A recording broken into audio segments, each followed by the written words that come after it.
Hello everyone and welcome to another episode of Kickstarter in the current year. Now, the last episode was a very corporate one, right? We looked at a very corporate project, which by the way got cancelled and restarted.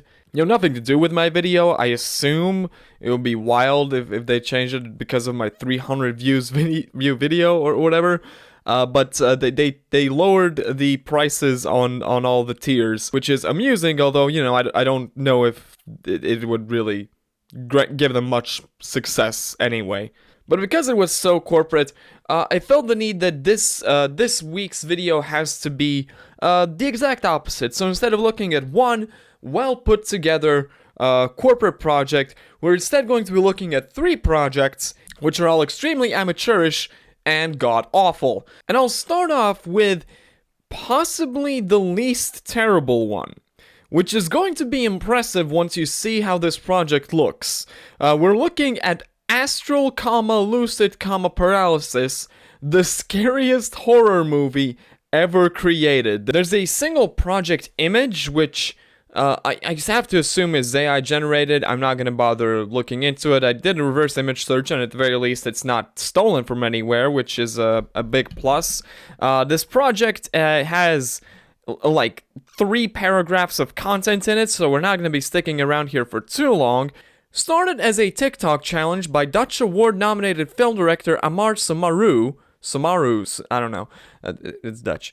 The horror genre is one of many movies, but nonetheless tame and repetitive. I don't know what the sentence is supposed to say, but currently it says absolutely nothing. I also, when I looked this image up, I looked up this man's name.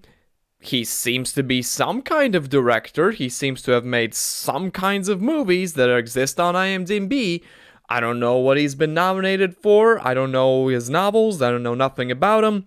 I just know that if he is an actual director, how did he make a project this terrible? Astral Lucid Paralysis will become a first-of-its-kind horror movie that will shake the audience to their core. We're talking people getting heart attacks during the screening of The Exorcist, but then on steroids.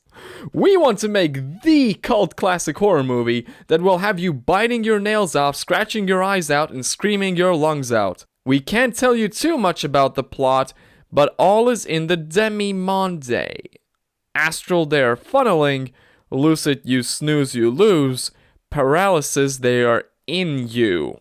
This kind of reminds me of a certain man who said that he has invented 50 new genres of music, but if he shared a single piece of it, we would just all steal it and then explode from excitement. You've provided us with nothing. We have no reason to think you're going to make anything interesting or anything scary. You're just saying you will. You're full of shit, and I just want to move on to the next project. Now, speaking about the morality and ethics of things, the second project might be the worst one. Even though perhaps in quality-wise it isn't the worst one, but in another aspect it absolutely is.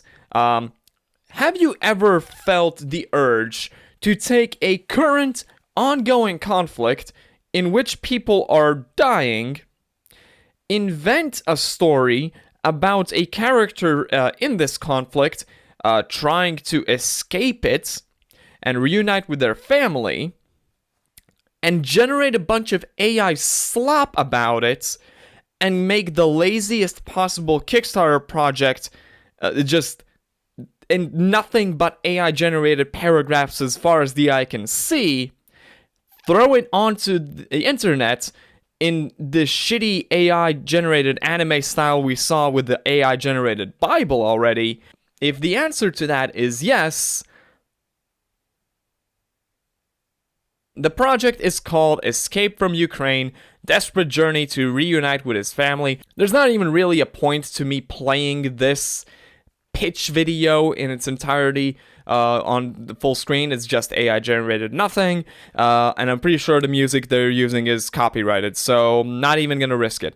But the entire project, nothing but AI generated images and paragraphs. It's goddamn atrocious. But the worst part about it might be The person who, used the AI to generate these paragraphs didn't really consider what the hell he's saying. The unfortunate thing is that this AI generation method that they've used for making all these paragraphs is that, well, setting aside that it promises a lot of bullshit that it's not going to deliver for $1,500, which again, it's one of those times where it's simultaneously way too much to ask for a project like that is this bare bones, really, and is also just kind of heinous. But at the same time, it is too little to effectively deliver what you're promising, because you have this generated list of gameplay features, which, by the way, are not gameplay features. You got branching narrative, okay, that's a feature. Character interactions, that's a feature. Emotional storytelling, that's not a gameplay feature, but stunning visuals, not a gameplay feature, and dynamic soundtrack, not a fucking gameplay feature. But, none of these things are going to be delivered for $1,500 when you can't create goddamn anything yourself. But it is this final paragraph that is so goddamn horrible. We believe that Escape from Ukraine has the power to shed light on the realities of conflict and displacement, offering a unique perspective that can inspire change. Rooted in true events, this story is a poignant reminder of the challenges faced by millions around the world. By supporting our project, you're not just backing a game, you're contributing to a narrative that has the potential to spark meaningful conversations and ultimately pave the way to solutions. Once again, dead giveaway in the middle of that paragraph with the not just that this is AI generated. A human being did not put this paragraph together, which is honestly a good thing, because if someone actually made this project and then wrote this paragraph saying that their shitty AI generated nothing burger game is going to have the potential to pave the way to a solution to the conflict in Ukraine, that would be such absolute insanity that it would honestly just make me have a mental breakdown in front of the camera.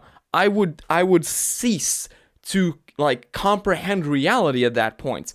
The fact that this was made by an AI is keeping me grounded right now. And also, here's the paragraph from Risks and Challenges that has no risks and challenges in it, because fuck it, why even bother checking if what you've generated with the AI is even relevant to the section that you're copy-pasting it into. And lastly, a project that's sort of a palate cleanser after the previous two.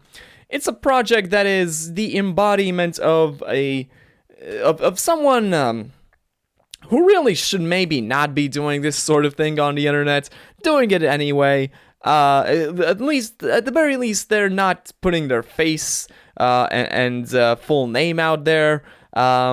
It's a project called Egg Hoppers with a Z, a VR game about eggs. It's only asking for $1,000, so it's not a big funding goal.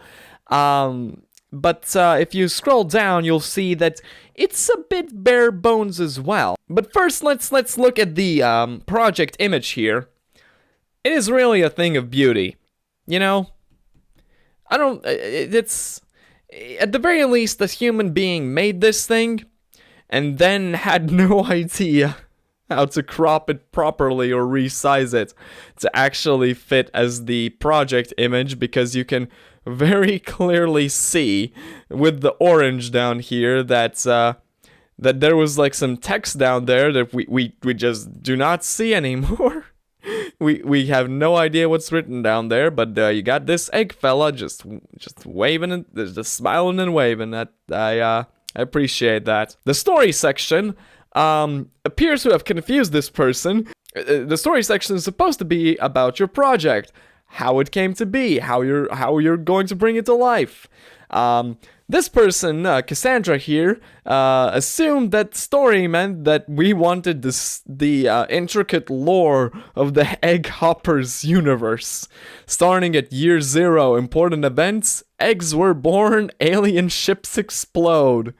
Year 1, the first eggs are fully developed. And it goes all the way up to year 250, where the important event is that the game has started. I'm getting flashbacks to a different project creator, except that project creator, except Master Pisces, actually filled out the story section somewhat with somewhat relevant information. But yeah, risks and challenges. I'm not the best at coding, but with the funds, I'll be able to pay more debt. I don't know if $1,000 is going to be enough to pay the devs to make your egg game in VR. Let's not forget that this game is supposed to be in VR. Okay, let's look at the reward tiers, because I think they're quite swell as well. You know, at the beginning you get a name in a credit room for $1. That's pretty good. Special signed card with this reward thumbnail image for $5. They're very good. Early access for $10, pretty good deal. You get $25 for an Egg Hoppers poster. For $50, you get the Egg Hoppers book. There's a fucking book, there's a novel. For $100, you get 10 maps. I don't know maps of what, but you get 10 of them. At $150, you get a Egg Hoppers show cameo. There's a show. There's going to be a show as well. For $1,000, you get to make the new updates. You get to make an update that is in the game for a month. So you get to pay money to program a part of this game. But even that isn't a permanent contribution. After a month, that's gone. Oh, I love it. I love the internet. For $10,000, you get a crazy egg tier where you get all of the others and more. And I think the best way to wrap up all of this is by looking at the environmental commitments. This person took the time to fill out the environmental commitments section by adding to the something else field. It's digital.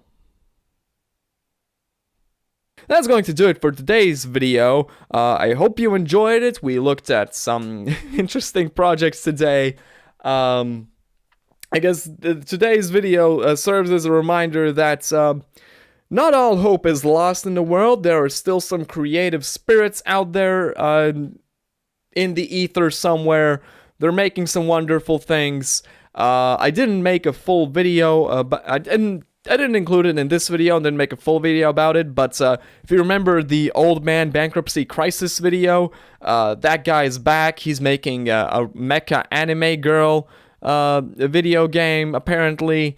Good on him. I have the utmost faith in him making works of art in the future.